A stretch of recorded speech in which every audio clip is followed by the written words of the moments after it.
Okay, it's Robert Nelson, back again with the Life the Future series. I'm here with my friend, WillChene.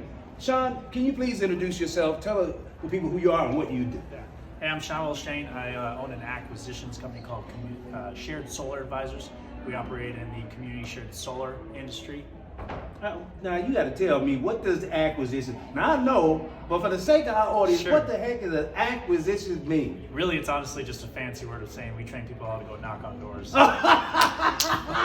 Oh, that's beautiful, man. Find customers. It sounds good, Yeah, though. it sounds fancy. It sounds but fancy. it's really not right. fancy. It's like, oh, the acquisitions Oh, company. acquisitions company. Yeah. I love it. Now, how did you get started in that industry?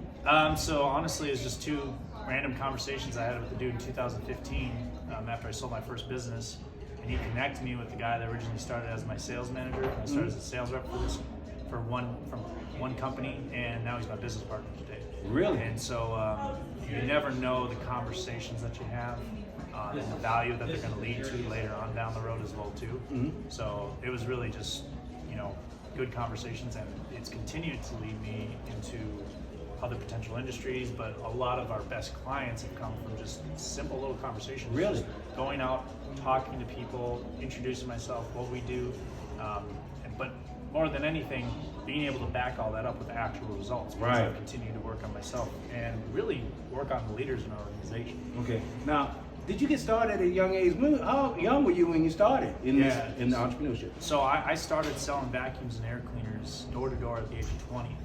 And honestly, it was basically at the tail end when I would say that industry I was basically out of business. There's not too many door-to-door vacuum salesmen going around right now.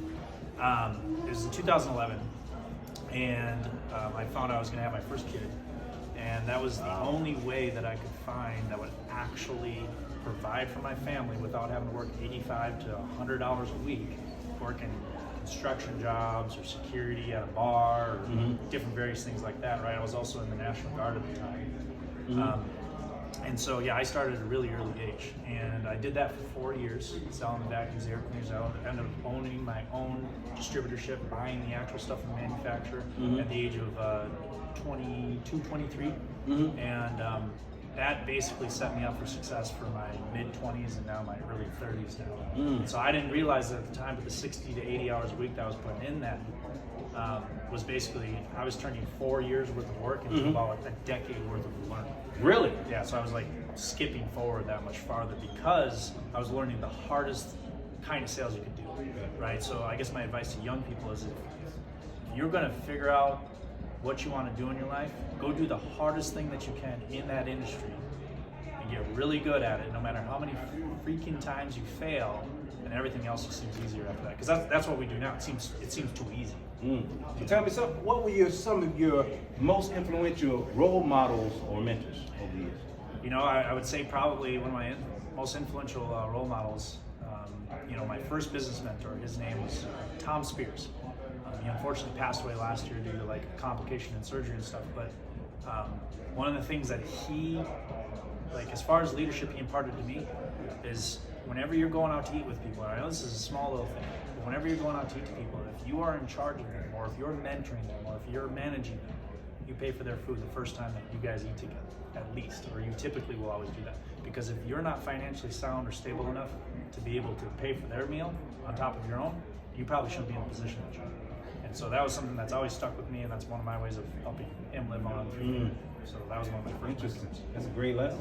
Now, let's say, for instance, that if you were in a position, because this is the Life the Future series, so let's say that if you had the opportunity to speak to your younger self, to provide some advice based on experience, wisdom, knowledge, mistakes, whatever, that you developed over the years, what would you say? What valuable information would you share with the younger version of you? I would say, Sean, you got to put systems and processes into place early on in your life to make sure that you do not neglect the most important relationships in your life with the people that are most important to you. Because that will not only help you stay truly happy because you're actually going out there and performing for people that you want to, but when you come home, you're able to be much better for them at home. Man, That was good, man. I want you to know how grateful I am for you taking this time to be on this Life the Future series with us. And I will definitely take you up on that offer to move into the space where we can do something charitable in the arena of helping young people continue to develop their untapped potential. Awesome. All right. Until next time.